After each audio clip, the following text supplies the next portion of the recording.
करने की कोशिश की। कुछ लोगों का पार्शियल वेरिफिकेशन हुआ था, उन लोगों का भी हम लोगों ने डॉक्यूमेंट देखा। इन सब कठिनाइयों को देखते हुए हम लोगों ने यह निर्णय लिया कि हम लोग को इसमें भी टेक्नोलॉजी का उपयोग करना पड़ेगा, क्योंकि हम लोग ये सारा कार्य खुद नहीं कर सकते हैं। इतने बड़ी संख्या में जब ये हो रहा है तो हमें विकेंद्रीकृत दस्तावेज सत्यापन प्रक्रिया स्थापित करनी होगी, और वो हम लोगों ने किया। डिसेंट्रलाइज्ड डॉक्यूमेंट वेरिफिकेशन की व्यवस्था हम लोगों ने किया, जिसमें हम लोगों ने टेक्नोलॉजी एक लगाया है कि जो भी डॉक्यूमेंट अभ्यर्थी हमारे यहाँ देंगे वो हमारे ही पोर्टल से डाउनलोड करके जाएंगे, क्योंकि हमारे पोर्टल के बिना उससे डाउनलोड अगर नहीं किया हुआ होगा तो उसमें वाटर मार्किंग नहीं रहेगा। इसका मतलब ये होगा कि वो डॉक्यूमेंट हमारे पोर्टल पर नहीं है।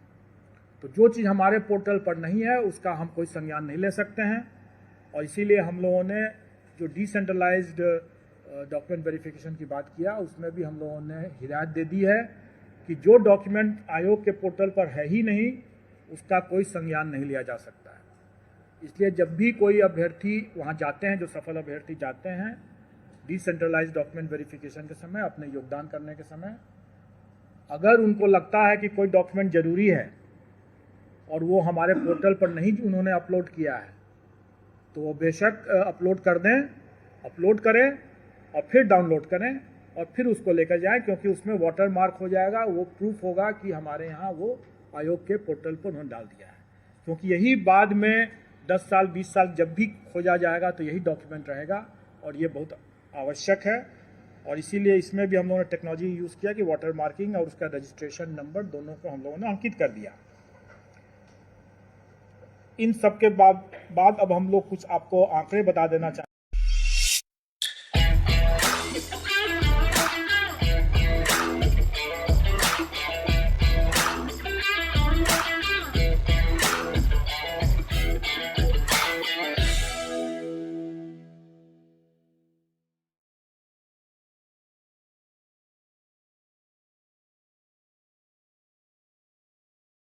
क्योंकि टोटल अभ्यर्थियों की संख्या मुश्किल से 30,000 से भी अधिक नहीं थी। इसमें अभ्यर्थियों की संख्या जो थी इसमें 37,000 थी, जबकि रिजल्ट हम लोगों ने 23,701 दिया है। मैं उसका भी आपको विश्लेषण बता दूंगा। अभी हम लोग जो 11-12 का और चलिए अब आपको सीधे राजधानी पटना लिए चलते हैं, जहां शिक्षकों का रिजल्ट जारी किया गया। बीपीएससी की तरफ से क्या कुछ घोषणाएं की जा रही है, उसे सुनिए। रिक्ति दोनों में जो कम है उसके उतना तक हम लोग जाने का कोशिश करेंगे, और उसके लिए क्वालिफाइंग जो मार्क्स है, कट ऑफ मार्क्स है, वो हम रिलैक्स भी कर सकते हैं।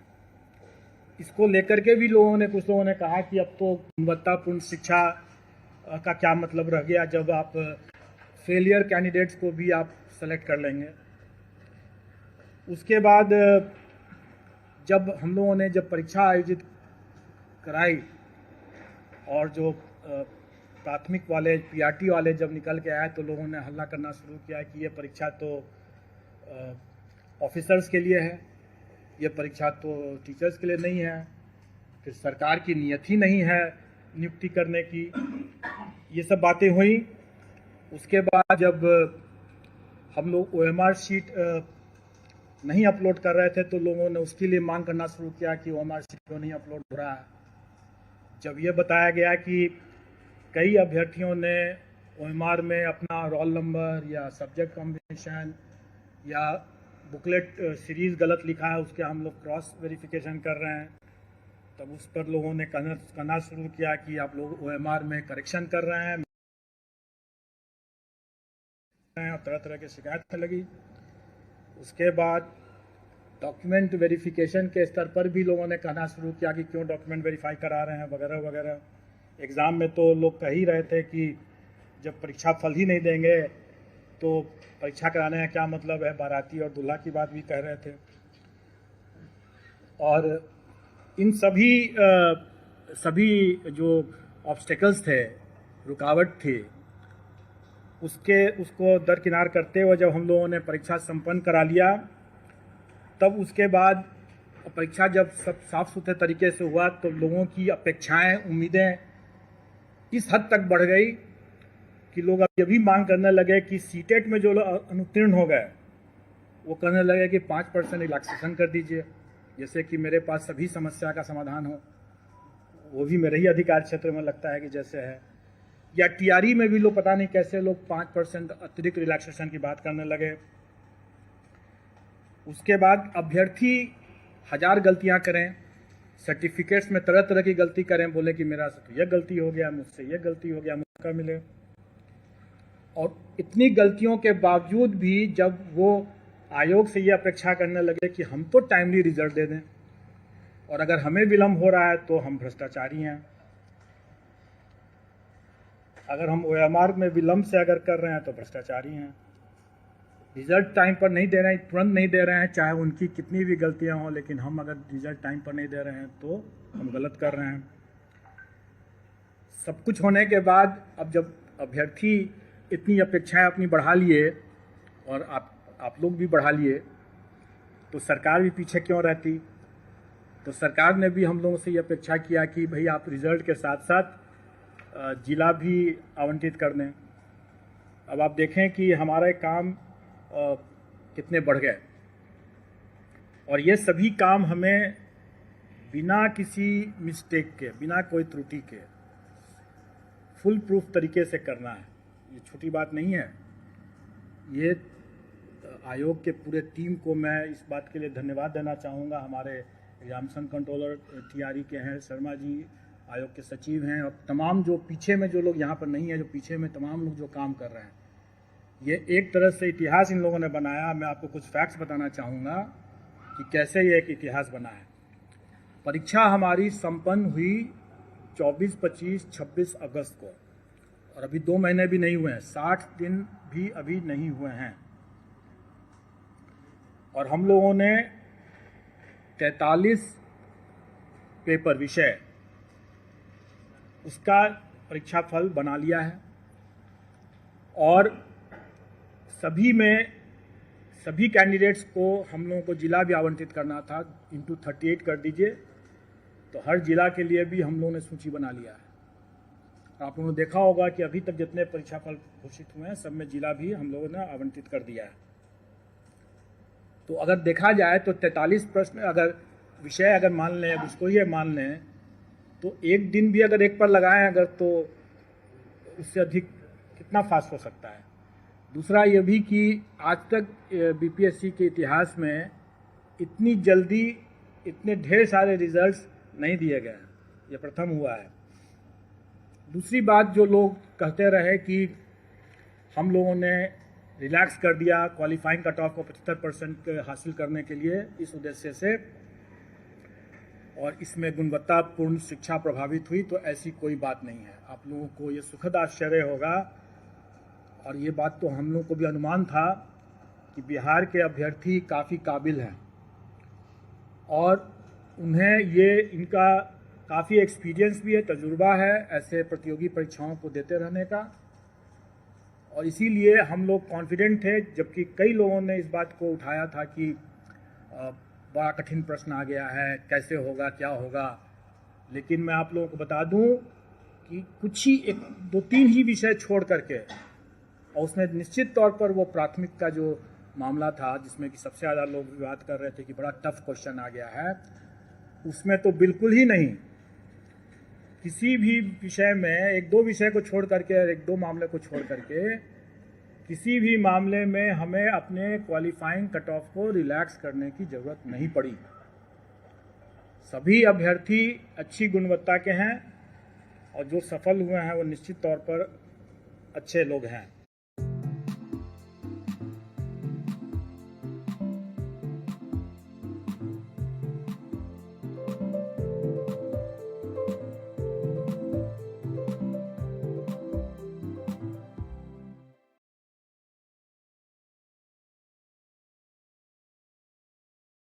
Only 1% students know this maths tricks. Enroll our course to get 50+ maths tricks. You can solve questions in seconds. Only 29 rupee today. Last chance. If your child is studying in class 1 to 10, Concepts Booster course cost only 29 rupees. All core concepts, 50+ maths and science tricks. Come and learn with the most famous teachers from IIT NIT. पर्दे के पीछे का कार्य महत्वपूर्ण होता है, लोगों की नज़र में नहीं रहता, इसलिए ज़्यादा उसमें हम लोगों को एहतियात बरतने की ज़रूरत पड़ती है। आज जो हम इतने परीक्षा फल को बनाए हैं और आज जो हम जिला आवंटन कर पाए हैं इतने कम समय में, इसका श्रेय जाता है हम लोगों के टेक्नोलॉजी को यूज़ करने का। हम लोगों ने सारा चीज़ सॉफ्टवेयर से किया, रिज़ल्ट भी बनाया सॉफ्टवेयर से, और डिस्ट्रिक्ट एलोकेशन भी सॉफ्टवेयर से हम लोगों ने किया है। और इसको हम लोगों ने आगे बढ़ाते हुए, चूँकि हम लोगों ने देखा कि डॉक्यूमेंट वेरिफिकेशन के समय जो हम लोगों ने 11th, 12th and 9th, 10th का जो डॉक्यूमेंट वेरिफिकेशन का काम कराए, उसमें हम लोगों ने पाया कि अभ्यर्थी आवेदन देते समय 1000 तरह की गलतियां कर बैठे थे। उसके बाद जब वो वहाँ पर डॉक्यूमेंट वेरिफिकेशन के लिए आए तो उसमें भी कई गलतियां हुई, क्योंकि कई लोगों का तो पूर्ण वेरिफिकेशन हो गया, लेकिन कुछ लोगों का पार्शियल हुआ।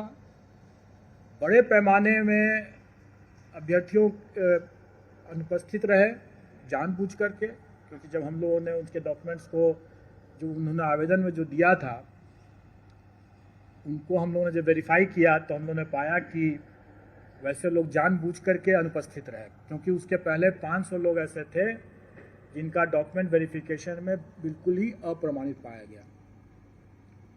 और जिनका अप्रमाणित पाया गया उसके डॉक्यूमेंट्स की जब हम लोगों ने यहाँ से भी हम लोगों ने जब जांच किया तो हम लोगों ने पाया कि वाकई में वो सही तरीके से ही बाहर किए गए हैं। और शायद उन लोगों को ये भनक थी कि हम लोग उस पर कड़ी कार्रवाई करेंगे, और इसीलिए बड़े पैमाने पर कई अभ्यर्थी डॉक्यूमेंट वेरिफिकेशन के लिए नहीं आए। लेकिन कई ऐसे जेन्युइन अभ्यर्थी भी हो सकते हैं जो डॉक्यूमेंट वेरिफिकेशन में नहीं आए, क्योंकि हम लोगों ने उनका भी डॉक्यूमेंट अपने स्तर से चेक करने की कोशिश की। कुछ लोगों का पार्शियल वेरिफिकेशन हुआ था, उन लोगों का भी हम लोगों ने डॉक्यूमेंट देखा। इन सब कठिनाइयों को देखते हुए हम लोगों ने यह निर्णय लिया कि हम लोग को इसमें भी टेक्नोलॉजी का उपयोग करना पड़ेगा, क्योंकि हम लोग ये सारा कार्य खुद नहीं कर सकते हैं। इतने बड़ी संख्या में जब ये हो रहा है तो हमें विकेंद्रीकृत दस्तावेज सत्यापन प्रक्रिया स्थापित करनी होगी, और वो हम लोगों ने किया। डिसेंट्रलाइज्ड डॉक्यूमेंट वेरिफिकेशन की व्यवस्था हम लोगों ने किया, जिसमें हम लोगों ने टेक्नोलॉजी एक लगाया है कि जो भी डॉक्यूमेंट अभ्यर्थी हमारे यहाँ देंगे वो हमारे ही पोर्टल से डाउनलोड करके जाएंगे, क्योंकि हमारे पोर्टल के बिना उससे डाउनलोड अगर नहीं किया हुआ होगा तो उसमें वाटर मार्किंग नहीं रहेगा। इसका मतलब ये होगा कि वो डॉक्यूमेंट हमारे पोर्टल पर नहीं है। तो जो चीज़ हमारे पोर्टल पर नहीं है उसका हम कोई संज्ञान नहीं ले सकते हैं, और इसीलिए हम लोगों ने जो डिसेंट्रलाइज्ड डॉक्यूमेंट वेरिफिकेशन की बात किया उसमें भी हम लोगों ने हिदायत दे दी है कि जो डॉक्यूमेंट आयोग के पोर्टल पर है ही नहीं उसका कोई संज्ञान नहीं लिया जा सकता है। इसलिए जब भी कोई अभ्यर्थी वहाँ जाते हैं, जो सफल अभ्यर्थी जाते हैं डिसेंट्रलाइज्ड डॉक्यूमेंट वेरिफिकेशन के समय, अपने योगदान करने के समय, अगर उनको लगता है कि कोई डॉक्यूमेंट ज़रूरी है और वो हमारे पोर्टल पर नहीं उन्होंने अपलोड किया है तो वो बेशक अपलोड कर दें, अपलोड करें और फिर डाउनलोड करें और फिर उसको लेकर जाएं, क्योंकि उसमें वाटर मार्क हो जाएगा, वो प्रूफ होगा कि हमारे यहाँ वो आयोग के पोर्टल पर उन्होंने डाल दिया है। क्योंकि यही बाद में 10 साल 20 साल जब भी खोजा जाएगा तो यही डॉक्यूमेंट रहेगा, और ये बहुत आवश्यक है। और इसीलिए इसमें भी हम लोगों ने टेक्नोलॉजी यूज़ किया कि वाटर मार्किंग और उसका रजिस्ट्रेशन नंबर दोनों को हम लोगों ने अंकित कर दिया। इन सब के बाद अब हम लोग कुछ आपको आंकड़े बता देना चाहेंगे जो आपके समझने के लिए होगा। और इसमें 11th 12th की जो वैकेंसी थी उसमें 57,602, उसके अगेंस्ट में हम लोगों ने 23,701 रिज़ल्ट दिया है। यह रिज़ल्ट कम नहीं है, क्योंकि टोटल अभ्यर्थियों की संख्या मुश्किल से 30,000 से भी अधिक नहीं थी। इसमें अभ्यर्थियों की संख्या जो थी इसमें 37,000 थी, जबकि रिज़ल्ट हम लोगों ने 23,701 दिया है। मैं उसका भी आपको विश्लेषण बता दूंगा। अभी हम लोग जो 11-12 का और चलिए अब आपको सीधे राजधानी पटना लिए चलते हैं, जहां शिक्षकों का रिजल्ट जारी किया गया। बीपीएससी की तरफ से क्या कुछ घोषणाएं की जा रही है, उसे सुनिए। रिक्ति दोनों में जो कम है उसके उतना तक हम लोग जाने का कोशिश करेंगे और उसके लिए क्वालिफाइंग जो मार्क्स है, कट ऑफ मार्क्स है, वो हम रिलैक्स भी कर सकते हैं। इसको लेकर के भी कुछ लोगों ने कहा कि अब तो गुणवत्तापूर्ण शिक्षा का क्या मतलब रह गया जब आप फेलियर कैंडिडेट्स को भी आप सेलेक्ट कर लेंगे। उसके बाद जब हम लोगों ने परीक्षा आयोजित कराई और जो प्राथमिक वाले पीआरटी वाले जब निकल के आए तो लोगों ने हल्ला करना शुरू किया कि ये परीक्षा तो ऑफिसर्स के लिए है, ये परीक्षा तो टीचर्स के लिए नहीं है, फिर सरकार की नीयत ही नहीं है नियुक्ति करने की। ये सब बातें हुई। उसके बाद जब हम लोग ओएमआर शीट नहीं अपलोड कर रहे थे तो लोगों ने उसके लिए मांग करना शुरू किया कि ओएमआर शीट क्यों नहीं अपलोड हो रहा है। जब ये बताया गया कि कई अभ्यर्थियों ने ओएमआर में अपना रोल नंबर या सब्जेक्ट कॉम्बिनेशन या बुकलेट सीरीज़ गलत लिखा है, उसके हम लोग क्रॉस वेरिफिकेशन कर रहे हैं, तब उस पर लोगों ने कहना शुरू किया कि आप लोग ओएमआर में करेक्शन कर रहे हैं और तरह तरह की शिकायतें लगी। उसके बाद डॉक्यूमेंट वेरिफिकेशन के स्तर पर भी लोगों ने कहना शुरू किया कि क्यों डॉक्यूमेंट वेरीफाई करा रहे हैं वगैरह वगैरह। एग्ज़ाम में तो लोग कह ही रहे थे कि जब परीक्षा फल ही नहीं देंगे तो परीक्षा कराने का क्या मतलब है, बाराती और दूल्हा की बात भी कह रहे थे। और इन सभी जो ऑब्स्टेकल्स थे, रुकावट थी, उसको दरकिनार करते हुए जब हम लोगों ने परीक्षा संपन्न करा लिया, तब उसके बाद परीक्षा जब सब साफ सुथरे तरीके से हुआ तो लोगों की अपेक्षाएं, उम्मीदें इस हद तक बढ़ गई कि लोग अब ये भी मांग करने लगे कि सीटेट में जो लोग अनुत्तीर्ण हो गए वो कहने लगे कि 5% रिलैक्सेशन कर दीजिए, जैसे कि मेरे पास सभी समस्या का समाधान हो। वो भी मेरे ही अधिकार क्षेत्र में लगता है कि जैसे है। या टीआरई में भी लोग पता नहीं कैसे लोग 5% अतिरिक्त रिलैक्सेशन की बात करने लगे। उसके बाद अभ्यर्थी 1000 गलतियां करें, सर्टिफिकेट्स में तरह तरह की गलती करें, बोले कि मेरा से तो यह गलती हो गया, मुझसे यह गलती हो गया, मौका मिले। और इतनी गलतियों के बावजूद भी जब वो आयोग से ये अपेक्षा करने लगे कि हम तो टाइमली रिजल्ट दे दें और अगर हमें विलम्ब हो रहा है तो हम भ्रष्टाचारी हैं, अगर हम ओएमआर में विलम्ब से अगर कर रहे हैं तो भ्रष्टाचारी हैं, रिजल्ट टाइम पर नहीं दे रहे हैं, तुरंत नहीं दे रहे हैं, चाहे उनकी कितनी भी गलतियां हों, लेकिन हम अगर रिजल्ट टाइम पर नहीं दे रहे हैं तो हम गलत कर रहे हैं। सब कुछ होने के बाद अब जब अभ्यर्थी इतनी अपेक्षाएं अपनी बढ़ा लिए और आप लोग भी बढ़ा लिए तो सरकार भी पीछे क्यों रहती। तो सरकार ने भी हम लोगों से ये अपेक्षा किया कि भाई आप रिजल्ट के साथ साथ जिला भी आवंटित कर दें। अब आप देखें कि हमारे काम कितने बढ़ गए और ये सभी काम हमें बिना किसी मिस्टेक के, बिना कोई त्रुटि के फुल प्रूफ तरीके से करना है। ये छोटी बात नहीं है। ये आयोग के पूरे टीम को मैं इस बात के लिए धन्यवाद देना चाहूँगा। हमारे एग्जामिनेशन कंट्रोलर टीआरई के हैं शर्मा जी, आयोग के सचिव हैं, और तमाम जो पीछे में जो लोग यहाँ पर नहीं है, जो पीछे में तमाम लोग जो काम कर रहे हैं, ये एक तरह से इतिहास इन लोगों ने बनाया। मैं आपको कुछ फैक्ट्स बताना चाहूँगा कि कैसे ये एक इतिहास बना है। परीक्षा हमारी संपन्न हुई 24, 25, 26 अगस्त को और अभी 2 महीने भी नहीं हुए हैं, 60 दिन भी अभी नहीं हुए हैं। और हम लोगों ने 43 पेपर विषय उसका परीक्षा फल बना लिया है और सभी कैंडिडेट्स को हम लोगों को जिला भी आवंटित करना था, इंटू 38 कर दीजिए, तो हर जिला के लिए भी हम लोगों ने सूची बना लिया है।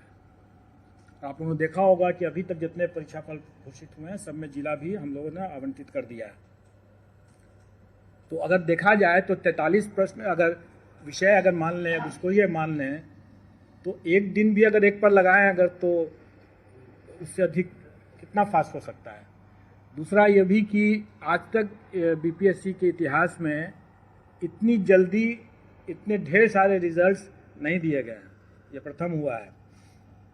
दूसरी बात जो लोग कहते रहे कि हम लोगों ने रिलैक्स कर दिया क्वालिफाइंग कट ऑफ को 75% हासिल करने के लिए इस उद्देश्य से, और इसमें गुणवत्तापूर्ण शिक्षा प्रभावित हुई, तो ऐसी कोई बात नहीं है। आप लोगों को ये सुखद आश्चर्य होगा, और ये बात तो हम लोगों को भी अनुमान था कि बिहार के अभ्यर्थी काफ़ी काबिल हैं और उन्हें ये इनका काफ़ी एक्सपीरियंस भी है, तजुर्बा है ऐसे प्रतियोगी परीक्षाओं को देते रहने का, और इसीलिए हम लोग कॉन्फिडेंट थे। जबकि कई लोगों ने इस बात को उठाया था कि बड़ा कठिन प्रश्न आ गया है, कैसे होगा, क्या होगा।